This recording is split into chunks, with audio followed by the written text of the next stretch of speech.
자, 우리 교재 41페이지 시작하도록 하겠습니다. 자, 준비됐죠? 갑니다.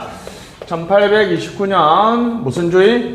역관주의가 실시되었다 그랬죠? 그죠? 쭉 한번 칠판 보시죠. 1881년 누가 암살당했다? 가필더 대통령이 암살당하고 1883년에 펜들턴법이 시행되고 87년에 우드로 윌슨이 정치행정 이원론을 발표합니다. 그리고 행정안 관리작용이라고 하면서 전략과 능률을 위한 행정을 연구했다. 행정관리론이라고 그랬습니다. 그죠? 이 행정관리론은 뭐에 영향을 받았다? 과학적 관리법에 영향을 받았습니다. 과학적 관리법에 학자가 3명 있습니다. 그런데 우리가 문제 풀어봤으니까 뭐가 많이 나왔어요? 테일러가 가장 많이 나왔죠. 그죠? 시간 연구, 동작 연구, 최선의 작업 방법, 무슨 급? 성과급, 기계적 능률, X형 인간 등이 있습니다. 정치와 행정이 다르다. 역시 굿나우의 표현이 상당히 멋있습니다. 그죠? 굿나우는 뭐라 그랬다? 국가의지를 표명하는 거는 정치고 국가의지를 집행하는 거는 행정이라고 얘기했습니다. 근데 정치행정이원론은 1929년 경제 대공황이 있었죠. 그걸 극복하기 위한 무슨 정책? 1934년에 무슨 정책? 뉴딜 정책. 뉴딜 정책의 철학적인 기초가 뭐다? 사상적 기초가 자본주의를 수정해야 된다. 무슨 자본주의? 수정 자본주의라고 얘기했습니다. 케인즈가 나왔고, 그죠? 행정은 정책 결정 기능을 수행해야 된다라고 해서 정치행정 이론론이라고 잘 안 불립니다. 그죠? 정치와 행정이 교집합, 순환적이고 중첩적인 영역이 뭐라고 명명했다? 통치라고 명명했고, 무슨 기능을 수행해야 된다? 통치 기능을 수행해야 된다. 그래서 무슨 기능설? 통치 기능설. 그래서 여러분 아마 까먹었겠지만 디현앱정. 자, 시작. 디현앱정. 디목은 현대정치와 행정. 애플비는 정책과 행정에서 정치행정 이론론을 주장했다라고 얘기했습니다. 그죠? 이 행정관리론하고 과학적 관리법은 호손 실험에서 시작된 무슨 관계론? 인간관계론에 의해서 비판받습니다. 그죠? 근데 이거는 유사점도 있으니까 완벽한 비판은 아니고 절반의 비판이죠. 그죠? 근데 확실한 비판은 허버트 사이먼이 주장했던 무슨 주의? 행태주의. 같은 말이 논리, 이론, 과학은 실제로 증명되어야 된다. 논리, 실정주의입니다. 과학적 연구를 증명해야 되는데 이 과학적 관리법에서 과학은 증명되지 않았다는 거죠. 근데 지키면 좋은 말들이야. 마치 그래서 뭐라고 비판했어요? 그거는 속담이나 격언 수준이다라고 비판했죠. 그죠? 됐습니다.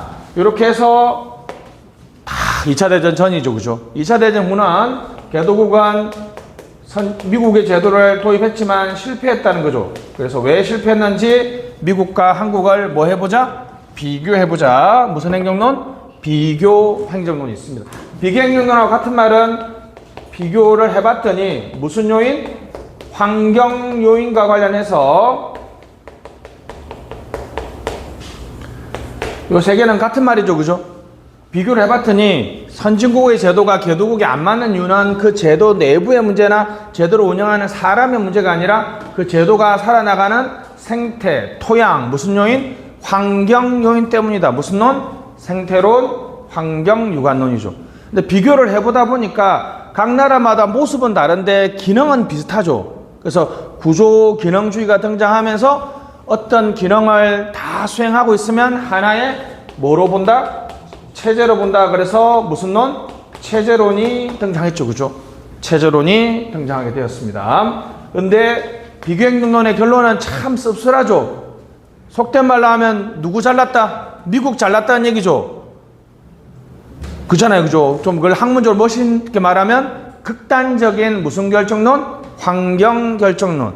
행정이 적극적이다, 소극적이다? 소극적이다. 그래서 행정이 국가 발전 목표를 수립하고 적극적으로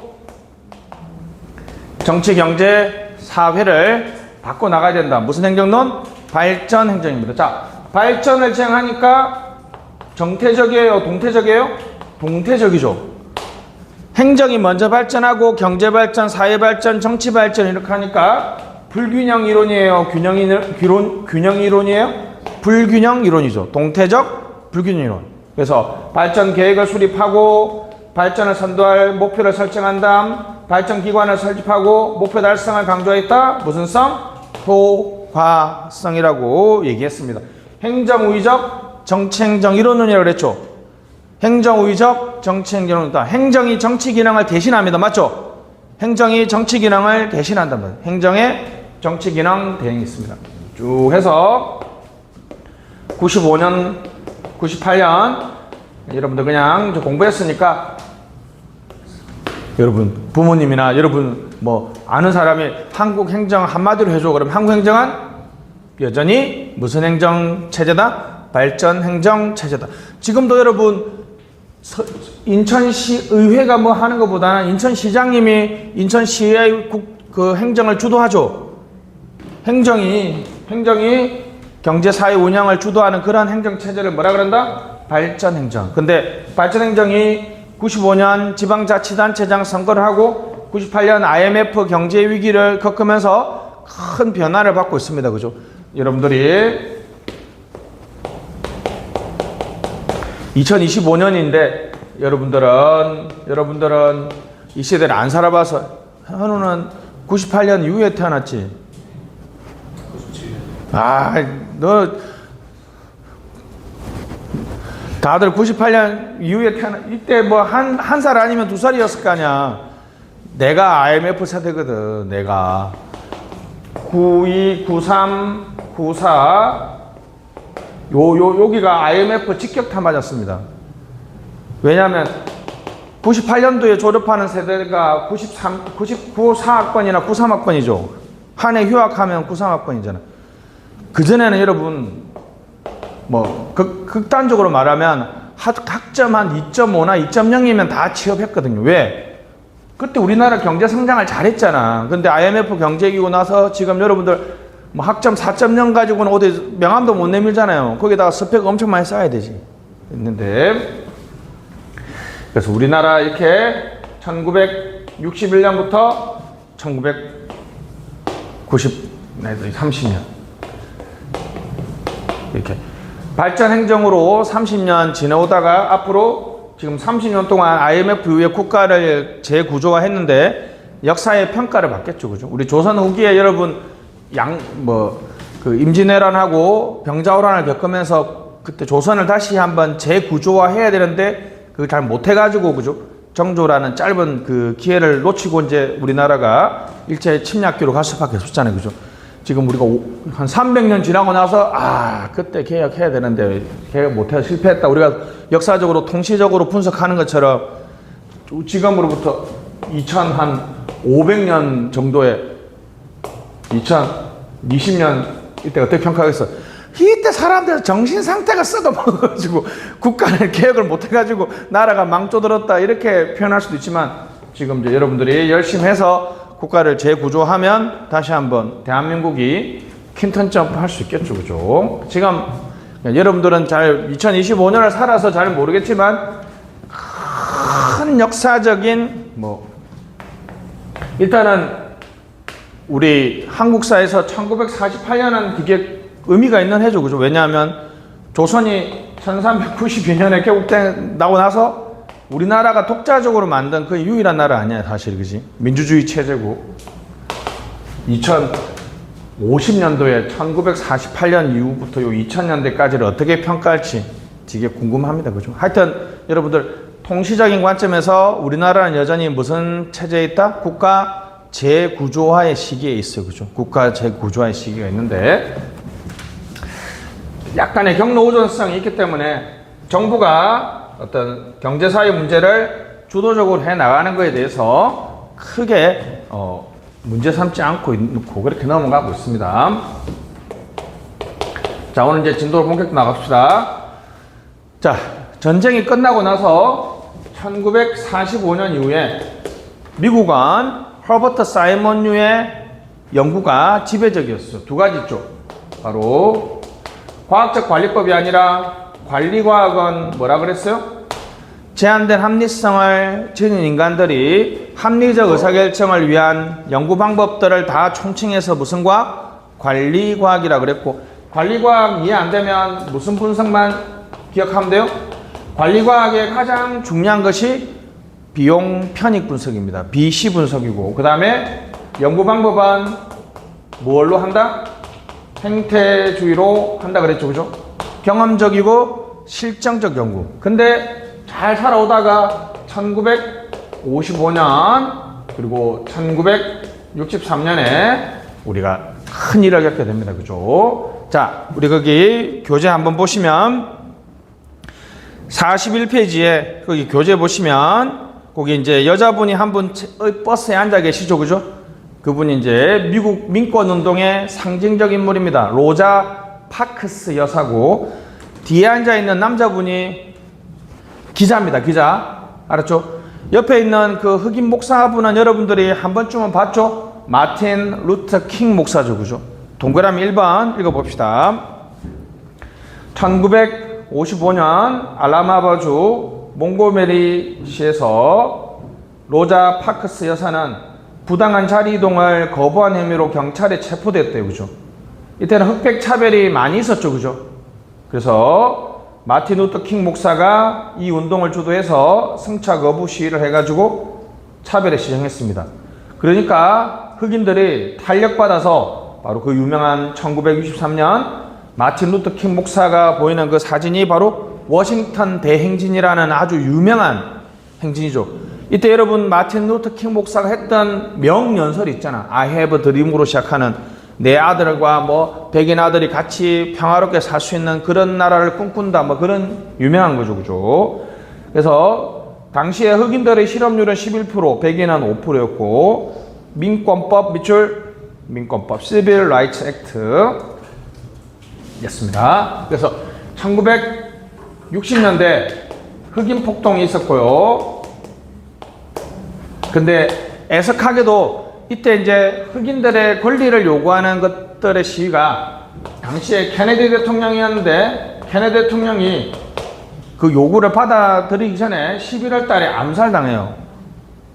근데 이제 여러분들이 미국은 우리나라 다르게 부통령이 있잖아요. 그죠? 그때 이제 케네디 대통령의 부통령이 린던 존슨 대통령입니다. 대통령이 됐죠. 그죠? 이 존슨 대통령이 이 흑인들의 요구를 받아들여서 흑인들을 위한 다양한 조치를 하는데, Civil Rights Act는 그냥 흘려 들으시면 되고, 이 Civil Rights Act에 관련해서 아주 유명한 어퍼머티브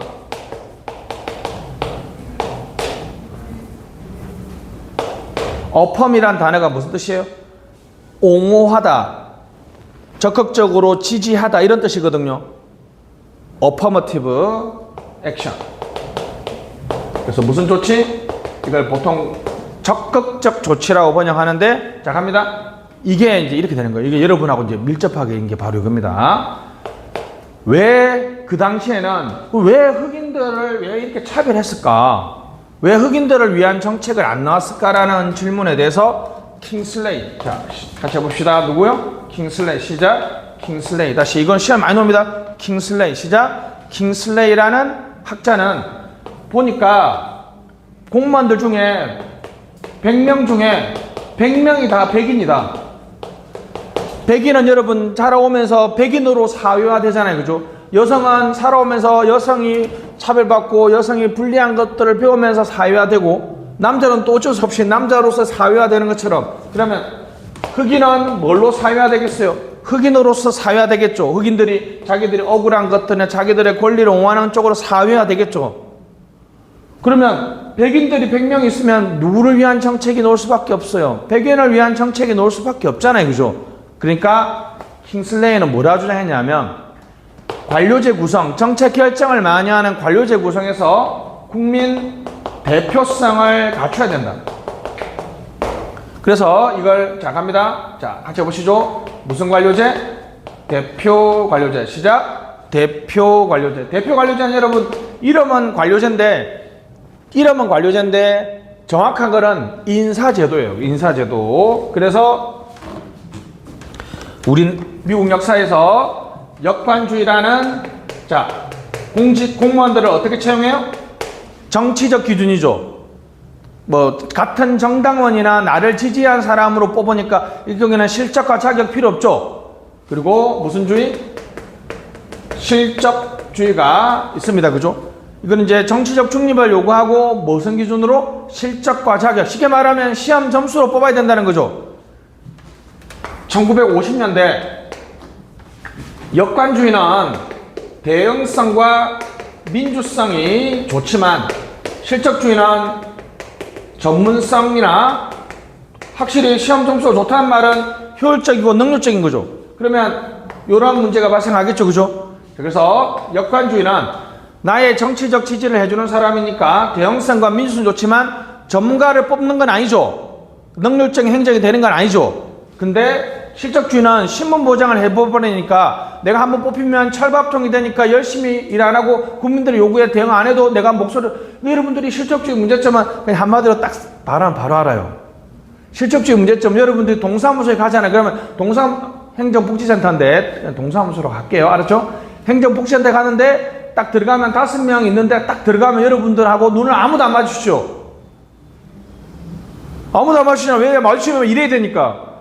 그 사람 일을 많이 하는, 내가 민원을 10건 하느냐, 빵건 하느냐, 내 보수는 똑같죠? 근데 여러분, 은행에 가면 어떻습니까? 이 행정과 경영의 차이야. 은행에 가면 경위가 오시든지 아니면 뭐 메고 있는 분이 어떤 일로 오셨습니까? 물어보고 어떤 일은 번호도 대신 눌러주고 하잖아요. 그죠? 그러니까 실적주의는 내가 그렇게 국민의 요구에 민감하게 대응하지 않아도 내가 안 잘리니까 행정의 대응성과 민주성이 낮아요. 그죠? 그러니까 적극 인사행정. 자, 시작. 적극 인사행정. 시작. 적극 인사행정에서 두 개를 섞은 것이 적극적인 거죠. 하나만 하면 소극적이잖아요. 그죠? 그래서 우리가 잘 아는 것처럼 고위직은 정책 결정을 하니까 국민의 요구가 뭔지를 파악하는 게 되게 중요한 거잖아요. 그죠? 고위직은 무슨 주의? 역관주의를 하고, 그래서 우리나라에서 여러분 장관, 차관 1급까지는 신문보장, 다시 몇 급? 모든 직업 공무원이 신문보장 된다는 건 X 알았죠? 장관, 차관은 정무직이니까 당연히 정치적으로 임명되잖아요. 그죠? 그 사람들은 신문보장이 안 되는데 우리나라 1급 공무원도 뭐가 안 돼요? 신문보장 안 됩니다. 아침에 출근했는데 내 자리가 없어. 그러면 또 이러고 짐 싸고 집에 가면 돼. 알았지? 2급부터 9급까지는 무슨 보장이 돼요? 신문보장 된다는 말은 내가 안 나갈게요 라고 말하지 않는 한 못 쫓아내. 그게 신문보장입니다. 중하위직은 뭘로 한다? 실적주의를 하는 것이 무슨 인사행정? 적극적 인사행정입니다. 그래서 미국의 인사제도는 역관주의, 실적주의, 적극적 인사행정. 설명을 했는데 시험에 안 나오고요. 자, 그 다음에 무슨 관료제? 대표 관료제. 해볼게요. 이게 왜 어퍼머티브 액션이냐 하면, 자, 잘 들어보세요. 어퍼머티브 액션이냐 하면 1등부터 10등까지 뽑았어요. 이번에 10명 뽑아요. 그러면 다 백인이 합격하겠죠?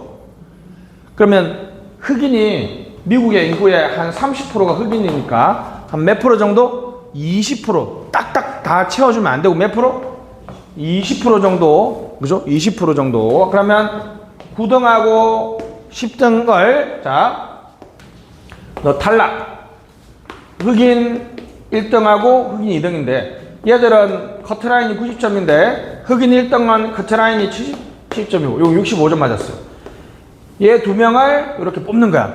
왜 이렇게 뽑는다?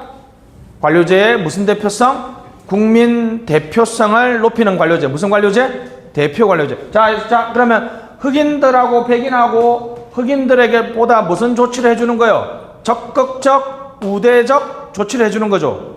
적극적, 우대 조치. 이제 여러분들이 잘 아는 할당제죠, 할당제. 그래서 이제 나중에 이게 문제가 엄청 또 심각하게 문제가 될 수 있습니다. 근데 우리나라에서는 이걸 우리나라의 대표 관료제 이름이 무슨 인사? 통합인사. 여러분들이 잘 아는 바로 양성평등은 몇 프로? 윤정, 양성평등 몇 프로야 우리나라? 참고로 우리나라 인구에서 남자와 여자가 거의 50대 50입니다, 지금. 50.1에 49.9야. 여자가 50점 조금 많아요, 여자가. 근데 40대 이상에는 여자분들이 많겠죠. 뭐, 웃픈 농담 있잖아요, 그죠? 뭐, 70 먹은 할머니가 오랜만에 여고 동창회 갔다가, 왔는데 너무 기쁠 줄 알았는데 남편 보고 너무 슬프니까 남편이 왜 슬퍼? 그러니까, 나 빼고 다 남편 없더라. 그러니까, 나이 드신 분들은 여자분들이 많고, 40대 밑으로는 상대적으로 여자분들이 좀 적습니다. 하여튼, 그러면 50대 50은 아니더라도 한 30%는 맞춰줘야 되잖아요. 그죠? 지금은 이게, 여러분, 95년부터 08년까지 20대 남자들이 빡치는 그 빡침의 포인트가 있었지. 바로 여성 할당제를 했거든요. 20%. 근데 이게 문제가 있는 게 어떤 간호직이나 보건직 같은 경우에는 남자들이 안 뽑히거든요. 그러니까 무슨 평등? 양성평등 몇 프로? 30% 합니다. 양성평등. 자, 우리나라의 통합인사 또는 균형인사라고 합니다. 같이 한번 해볼까? 시작. 균형인사, 통합인사는 무슨 관료제 이론에 근거하고 있다? 대표관료제. 대표관료제 이론은 바로 미국의 60년대 무슨 폭동? 흑인 폭동에서 시작됐던 이런 흐름을 갖고 있는데, 자, 요거 하나만 더 해봅시다. 아주 중요한 시험이 잘 나옵니다. 앞으로 여러분들은 형평, 공정, 공평, 정의, 행정학에서 요 개념 구분하는 건 안 나오는데 요 네 개는 같은 말입니다. 자, 갑니다. 형평성, 공정성, 공평성, 정의. 사회 정의라고 하죠. 같은 겁니다. 요거하고 요거는 구분해야 돼요. 평등은 구분해야 됩니다. 그죠? 평등.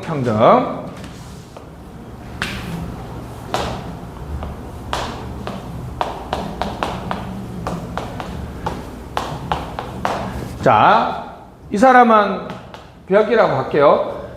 이 사람은 바퀴 보이죠? 이 사람은 보일랑 말랑하고 이 사람은 아예 안 보이잖아요. 그죠? 자, 평등은 뭐냐 하면 똑같이 하나를 더 주는 거예요. 그러면 이 사람은 더 많이 보일 거고, 그지? 이 사람은 이제 보이겠죠? 이 사람 하나 더 줘도 안 보이잖아요. 그죠? 근데 형평은 뭐냐 하면 이 사람은 바퀴 보이니까 안 줘도 되잖아요. 그죠? 이 사람은 안 주고, 이 사람 몇 개만 주고, 하나만 줘도 바퀴 보이죠? 이 사람 몇 개 줘야 돼요? 2개를 줘야지 바퀴 보이는 거죠. 요게 형평, 요게 평등. 자, 같은 것은 같게 대우합니다. 자, 그래서 앞으로 갑니다. 갓, 시작, 갓. 그 다음에 다른 것은 다르게 대우해요. 다다, 시작, 다다. 다시 평등. 앞으로 여러분 형평, 공정, 정의는 갓, 다다. 시작, 갓, 다다다. 같은 것은 같게 대우하니까 수평적이에요, 수직적이에요? 그렇죠. 같은 것은 같게 하는 거니까 수평적이지만 다른 것은 다르게 대우하는 거는 수직적이죠. 자, 갑니다. 대표관료제는 수평적 형평성은 저하시키지만 수직적 형평성은 제고시키는 거 맞죠? 이거 맨날 바꿔서 나옵니다. 왜냐하면 대표관료제는 갓이에요, 다다예요. 다다잖아, 그치? 백인과 흑인이 다르기 때문에 다르게 대우하는 거죠. 여러분들이 나가면 바로 여기 지하철 타면 바로 여러분들 느끼잖아요. 왜? 불만 없었어요, 여러분? 장애인, 임산부, 노약자를 위해서는 엘리베이터가 있잖아. 일반인들을 위해서는 엘리베이터가 없죠. 빡쳐요, 안 빡쳐요? 그게 왜 안 빡친다고? 그게 정의로운 거야. 장애인하고 여성, 임산부하고 노약자들을 하고 일반인을 다르게 대우하는 게 정의로운 거죠. 형평하고 공정하고 공평한 거야. 알았죠? 사회적 약자. 이때 흑인들은 뭐였다고요? 사회적 약자였으니까 사회적 약자를 우호적으로 대우해야 된다는 겁니다. 자, 그래서 이때 지배적인 사고방식이 바로 무슨 성? 사회적 형평성. 사회적 형평성은 뭐라고요? 갓, 시작. 갓, 다다. 형평하다, 공정하다, 정의롭다, 공평하다는 말은 갓, 다하다를 말합니다. 됐습니다. 존슨 대통령이 집권하고 나서 1964년에 그래서 흑인들을 위해서 흑인들의 어떤 일자리라든지 복지를 위해서 대표관료제를 시행하고 정책을 시행하려고 하니까 어떤 정책이 좋으냐 했더니 행태주의자들한테 이렇게 물어봤어요. 근데 행태주의자들은 실천적이고 처방적인 연구를 합니까? 안 합니까? 실천적이고 처방적 연구 안 하죠. 왜냐하면 이 사람들은 논리를 통해서 과학 이론 정립이 목표죠. 그러니까 지금 이 사회에서 가장 렐러반트한 적실한 문제 또는 적합한 문제, 저는 이걸 급박한 문제라고 할 거예요. 지금 1960년대 가장 지금 행정이 급하고 절박하게 해결해야 될 문제는 흑인 폭동의 문제죠. 그리고 이론 정립이 아니라 뭐의 문제다? 실천과 처방, 즉 정책을 어떤 걸 해야 될지에 대해서 요구하는데 이런 거에 대해서 아무런 문제를 해결책을 제시해주지 못했던 행태주의에 대해서 비판하면서 1968년 데이비드 이스턴이 후기 행태주의를 주장합니다. 다시 무슨 행태주의? 후기 행태주의. 후기 행태주의는 말은 포스트 비헤이버리즘이니까 후기인데 탈, 반 이런 뜻입니다. 더 다시 지금 행태주의가 실천적인 처방을 제시해주지 못한다 그랬죠. 그런 행태주의를 극복하고 또는 이 행태주의의 연구를 사회 문제에 활용해야 된다. 다시 뭐라고요? 사회 문제에 활용해야 된다 주장했던 것이 데이비드 이스턴의 무슨 행태주의? 후기 행태주의. 이 사람이 후기 행태주의의 특징을 이렇게 딱 두 가지로 정립했습니다. 후기 행태주의는 그 사회에서 가장 지금 절박하고 시급하고 적합한 문제를 연구해야 된다. 그리고 이론 정립이 아니라 실천과 처방에 관한 연구를 해야 된다. 그래서 크레도가 여러분 신조, 원칙 이런 뜻이 그죠? 후기 행태주의의 원칙은 뭐다? 급박하고 절박한 문제 그리고 국민들의 실제적인 문제 개선을 위해서 처방적인 연구를 해야 된다는 거죠. 그랬더니 이 와일도라는 행정학에서는 와일도도 시험에 잘 나옵니다. 행정학은 재미삼아 한번 들어보세요. 근데 문제 푸는데 도움이 됩니다. 허버트 사이먼하고 와일도는 일생의 라이벌이에요. 이 사람은 가치 무슨 연구? 중립적 연구. 가치 평가적, 가치 개입적 연구 주장했거든요. 와일도. 미국 행정학회에서 주는 가장 권위 있는 상이 와일도상입니다. 행정학에서는 와일도를 더 쳐주는데 사회과학에서는 노벨 경제학상을 받았으니 뭐 삐댈 데가 안 되죠. 그러니까 와일도가 일생 동안 1940년부터 계속 싸웠거든요. 그러니까 누가 압도적으로 셌어요? 사이먼이 셌는데 뭐가 등장한 거야? 후기 행태주의가 등장해가지고 이 와일도가 미네부룩이라는 미국의 조그마한 도시에서 우리 회의를 합니다. 그래서 무슨 회의? 미네부룩 회의를 하는데 여담으로 여러분 사이먼하고 와일도는 맨 마지막에 뭐 가지고 싸웠는지 아세요? 누가 더 오래 사느냐. 농담이 아니고 이 사람이 거의 100살 때 죽었어요. 이 사람이 2001년도에 돌아가셨는데 와일도가 애석하게 2000년에 돌아가셨습니다. 그러니까 여러분하고 동시대에 살았어. 제가 말할 겁니다. 90몇 살, 한 100살 정도 됐어요. 엄청 오래 살았습니다. 그죠? 그래서 누가 오래 살았는 이거 시험에 안 나온다. 안 나오는데 그냥 기억시키려고 하는 거니까 들어주시고. 그러니까 와일도가 20년 동안 울분을 여기서 표출해내죠. 이제 새로운 행정학을 해야 된다. 무슨 행정학? 신행정학을 주장했습니다. 일단 신행정학은 여기 있죠. 사회적 무슨성에 대한 연구, 형평성에 대한 연구, 가치 개입적 연구, 가치 중립적 연구, 가치 계획적 가치 판단적 연구 됐습니다. 그래서 여러분들 잘 아는 바로 이런 이제 해볼게요. 사회 복지 정책을 본격적으로 시행하면서 이제 정책이라는 것이 사회 문제에 관한 해결책이죠, 그죠? 정책학이 행정학에서 본격적으로 연구된 게 1900 몇 년도 이후 60년대 후반 이후예요. 왜냐하면 1968년이니까 더 정확하게 말하면 1970년대에 와서 이제 정책학 연구가 활발화됐죠. 여러분들이 잘 아는 존슨 대통령. 이 존슨 대통령이 한국에 영향을 준 게 있습니다. 그죠? 혹시 여러분 식당의 메뉴에 존슨탕이라고 한 번쯤 보셨어요? 존슨탕. 여러분들 점점 젊어가고 있구나. 저는 가끔씩 보거든요. 참고로 존슨탕이 뭔지 아세요? 부대찌개입니다. 부대찌개. 존슨 대통령이 우리나라에 방문했는데 우리나라 그때 부대찌개를 한번 먹여본 거야. 그러니까 부대찌개 뭐 애들이 또 스팸에 국물 들어가 있으면 그냥 막 죽음이잖아. 아시죠? 미국에서 스팸은 정말 차츰히 먹는 엄청 정크푸드잖아. 근데 한국에서 스팸을 이렇게 먹다니 놀래가지고 그랬어. 존슨이 그냥 의례적으로 오 맛있어요 그랬겠지. 미국 대통령이 먹었던 맛있는 부대찌개라 그러면 그 좀 의미가 안 좋다고 뭐 사실인데 좀 썩 유쾌하진 않잖아. 뭐 미군 부대에서 나왔던 뭐 그런 걸로 했다 이런 얘기니까 그지. 근데 느낌이 미국 대통령이 먹어서 맛있는 찌개 그러면 여러분 한번 좀 더 검색해봐요.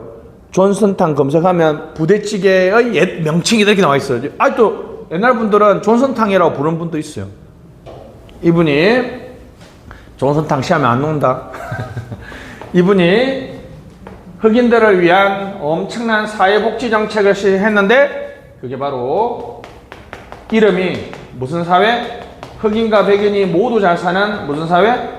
위대한 사회를 건설하기 위한 다양한 무슨 정책? 사회복지 정책을 시행했고 이것만 농담 가식적으로 해볼게요. War on Poverty.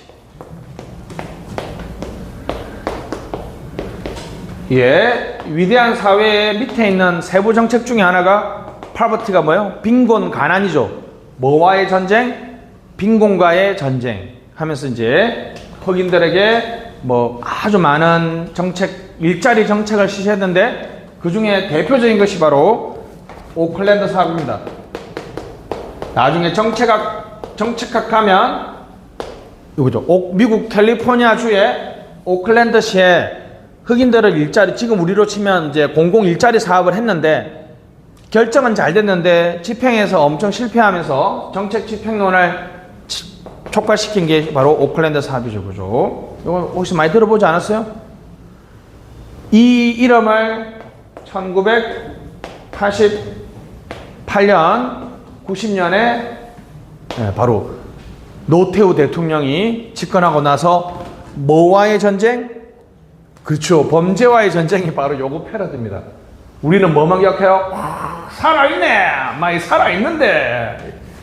요거는 네이티브입니다. 제가 경남 진주 출신이기 때문에 부산하고 사투리 똑같아요. 이거 올해 네이티브 듣기 힘들다, 여러분. 살아있네! 이거죠. 그래서 오원 파버티가 위대한 사회 건설입니다. 이때는 이제 신행정학에서 가장 중요한 거는 흑인들의 요구에 대응하고 응답하고 부응하고 반응하는 거죠. 그래서 대응성, 응답성, 부응성, 반응성을 얘기하고 있는데 자, 우리 그래서 계속 책 한번 보도록 하겠습니다. 자, 준비됐죠? 동그라미 3번. 그래서 존슨 대통령 위대한 사회 밑줄 사회복지정책 실시 데이비드 이스턴 후기행태주의 밑줄 크레도 오브 렐러반스 액션 그죠? 적실성이라고 일반적으로 많이 번역하는데 저는 이제 적실성 밑에다가 여러분들 급박성이라고 한번 써주시고 적합성이라고 쓰는 게 더 나을 수도 있겠다 그죠? 적합성. 어떤 책에는 적합성이라고 그러거든요. 이해를 위해서는 지금 우리 사회의 가장 뭐한 문제? 급박하고 시급한 문제를 연구해야 된다는 거 알았죠? 그 다음에 액션의 행동이라고 나와있죠. 그죠? 행동 밑에 행동이라는 한글 밑에다가 처방 정책이라고 써보시고. 그러니까 이론 정립이 아니라 과학적이고 실정적 연구가 아니라 무슨 연구? 처방적 연구 맞죠? 어떤 정책을 해야 되는지를 연구해야 된다는 거죠. 근데 밑에 보면 행태주의를 활용하자라고 했죠. 별표. 행태주의를 부정한 건 아니에요. 알아서 정확하게 말하면 뭐라고? 행태과학의 연구를 이제 사회 문제에 활용해야 된다 했으니까 후기 행태주의 맞죠? 그죠? 근데 내용적으로는 어떻습니까? 기존의 행태주의 연구에서 좀 벗어나야 된다는 거니까 무슨 행태주의? 탈행태주의 맞죠? 그 행태주의를 부정했다는 말은 틀린 말이 알았죠? 요것만 기억하시고. 특징 미네부룩 회의 체크. 왈도 나와있죠. 왈도 프레드릭슨 됐습니다. 근처에 공간이 좀 있는지 모르겠는데 마리니 이렇게 MARINI 한번 써보시고. 그 가끔 여기 시험 나오거든요. 후기 행태주의의 행정학자 3명 뭐? 왈도는 무조건 기억해야 돼. 왈도는 시험에 잘 나와요. 그리고 그 추종자가 누구다? 프레드릭슨 MARINI 마린입니다. 마린이 됐습니다. A 적실성 맞죠? B 무슨 실정주의? 탈실정주의. C 소용돌이 치는 환경이 적응. 요때 이제 왜 소용돌이 친다는 거였어요? 흑인 폭동이 본격적으로 일어난 최초의 연도니까 그죠? 그 다음에는 재작년인가 작년에 뭐 그죠? 블랙 라이브 매러 막 하면서 또 문제가 됐죠. 그죠? 미국 우리나라보다 그런 문제도 심각하죠. 자, 새로운 D 새로운 조직 탈관료제. E 시민 참여. F 고객 중심주의 별표. 대응성 밑줄. 대응성 행정의 대응성입니다. 고객 만족은 아닙니다. 고객 만족 아니다는 별표. 고객 만족이 아니라 국민의 요구에 대응해야 하고 부응해야 된다는 거지. 고객 만족은 아닙니다. 고객 만족은 나중에 공부하겠지만 이렇게 NPM 대문자로 이렇게 NPM 한번 써보실래요? 이거 고객 만족이라고 되어 있죠. 그죠? 고객 만족은 어느 이론에서 강조했다? 신공공관리. 신공공관리에서 강조했다. 그 정도. 하여튼 신행자하고 고객만족은 무조건 넣으면 틀린 질문이다. 알았죠? 됐습니다. 3번 행정의 독립변수 맞죠? 행정의 적극적인 사회변동 맞죠? 사회복지정책을 실시해서 흑백 갈등을 치유해야 된다는 거죠. 적극적인 정. 5번 형평성 별표 맞죠? 사회적 형평성. 자, 대표 관료제 나와있죠? 자, 갑니다. 수평 형평이에요? 수직 형평이에요? 수평 형평성이 아니라 수직 형평. 대표 관료제 밑에다가 수직 형평성 쓰시고. 수직 형평성. 수직 형평성. 자, 그래서 방가로 2번 밑에 보시면 신행정학에 대한 평가. 자, 가치 판단적 밑줄. 가치 개입적, 규범적, 처방적 연구 맞죠? 연구를 주장했다라고 해서 옆에 공간이 남아있으니까 기술성 쓰시고. 기술성 강조. 행정학 이론은 두 가지로 구분할 수 있죠. 어떤 사회 현상의 원인을 연구하는 무슨 성? 과학성과 실천, 처방을 강조하는 기술성이 있다고 그랬죠. 그죠? 가치 개입적 연구는 행정학의 기술성을 강조했습니다.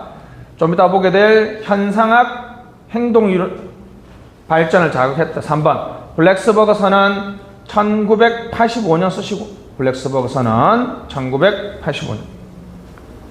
정부기능 재정립운동 92년 쓰시고. 나중에 이제 올해 요번 시간이나 다음 시간이나 시험에 한번 나왔거든요. 자 보세요. 신행정학이 등장하고, 신행정학은 느낌이 뭡니까? 행정이 적극적으로 뭐 해야 된다 이런 얘기죠. 그걸 옹호하는 이론이 미국의 블랙스버그라는 동네에서 1985년도에 무슨 선언? 블랙스버그 선언이 있었고, 이게 92년도에 정부 리파운드가 무슨 뜻이에요? 리파운드. 파운드라는 게 여러분 그죠? 화장품 파운데이션 있잖아. 파운데이션이 전혀 다른 사람을 만들어주잖아. 재미없나? 화장이 아니라 변장을 한다라고 얘기하는 것처럼, 그죠? 재정립입니다. 재정립. 그래서 신행정 앞, 블랙스버그 정부기능, 재정립운동. 이 흐름들은 무슨 흐름이에요? 정부가 적극적으로 나서서 사회 문제를 해결해야 된다는 흐름입니다. 됐습니다. 한계. 행정윤리가 정립되지 않은 개도국에서는 가치 판단은 행정의 비대화를 또는 부패를 초래할 수도 있죠. 그죠? 비윤리를 초래할 수 있습니다. 우리가 그렇게 얘기할 수 있죠. 그죠? 선진국은 여러분 딱 옳고 그름이 명확하게 정립되어 있으니까. 근데 개도국은 행정윤리가 정립되어 있지 않고 행정이 적극적으로 뭘 해야 된다 그러면 행정권의 비대화라는 말 자체가 여러분 어감 자체가 안 좋은 단어잖아요. 그죠? 동그라미 2번 지나치게 급진적 사고, 경험적 지식 부족. 3번 고객 대응성을 확보하기 위해서는 고객들이 적극적으로 시민 참여를 하거나 의견을 개진해 줘야 되죠. 동그라미 3번 참여가 부족한 경우에는 대응성 확보할 수 없다. 맞는 얘기고. 4번 88년도는 68년이니까 몇 년이 지났어요? 20년이 지났죠. 20년이 지나서 다시 한번 미네르북에서 모여서 회의를 했는데 그때는 과거와 같은 열정을 찾아볼 수 없었다고 합니다. 그죠? 그래서 그때 한때의 MOD 지금 평가에 하면 그냥 그때의 어떤 적극적인 분위기, 무드 그때 우리가 한번 개혁해보자는 그런 분위기 정도였다. 이런 식의 비판도 사실 있어요. 그죠? 됐습니다. 자, 여기까지 해서 신행정학을 했습니다. 생각외로 시험에 좀 자주 나오는 편이니까 보시면 되겠습니다. 자, 잠시 쉬었다 합시다.